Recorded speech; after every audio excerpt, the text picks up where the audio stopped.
I wanted to talk a little bit today about a dynamic that we often see in any relationship.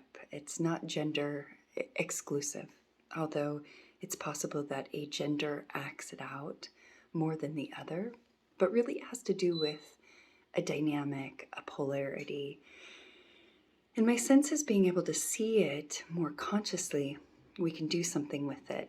We can work with it. So my sense is also that there are many names for this same kind of dynamic. When we start talking about, attachment theory. The dynamic energetically is watching between two people. When one person is not open to receive the other person, and the other person, as an attempt to be received, gets bigger. Their energies get bigger. Their energies may even get more chaotic, right? As this is happening, the reverse polarity of that is happening over here. This person over here starts to become more internalized. They stop feeling. They may push feeling away. They get bigger in their, what we might call stonewalling or gray rocking. They become unavailable to an extreme sense.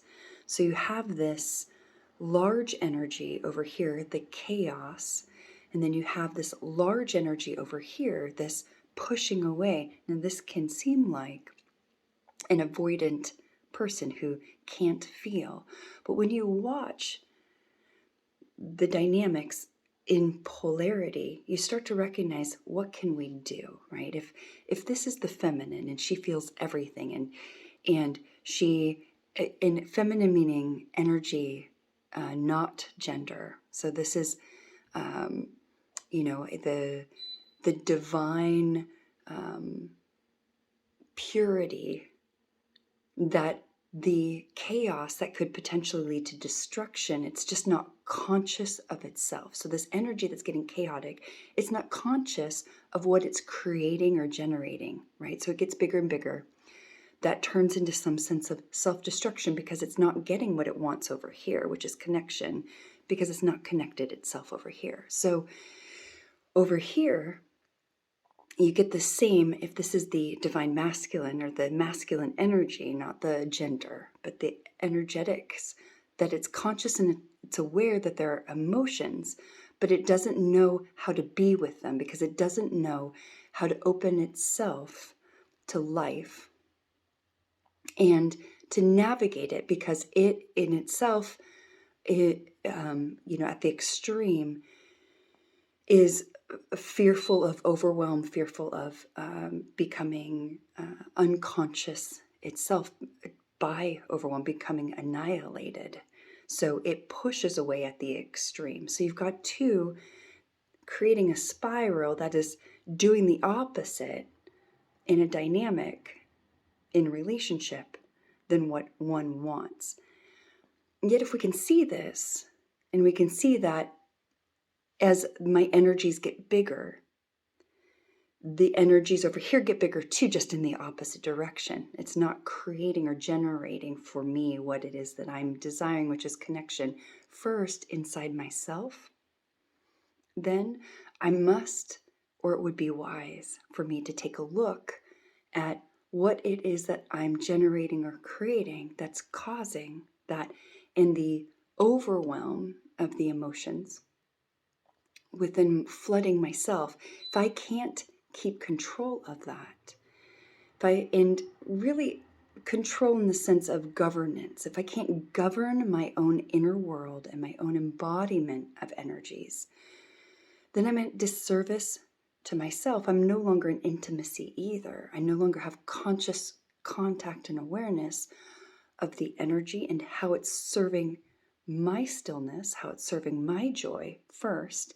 Second is the connection over here and allowing the other person to take in, or open to take in, and be able to digest and process at their pace. So I'm gauging me and my bigness or smallness happening inside my own world.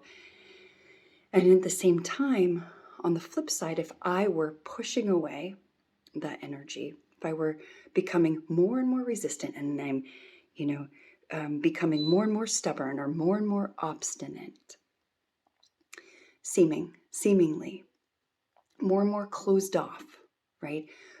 My inner awareness would start to become aware that I'm pushing away and resisting life. That fear of being engulfed or overwhelmed by emotion and not knowing what to do with that.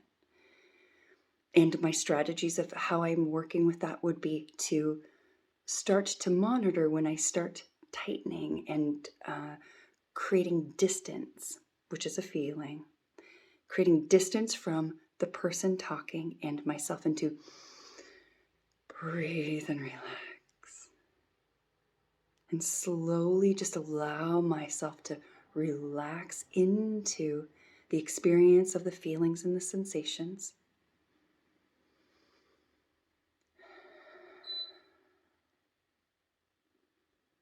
While it's coming to me. So imagine both people becoming aware of this dynamic, where ultimately we're both two people in a dance that as one does this, the other one does the opposite, right? The other one accommodates. So we have this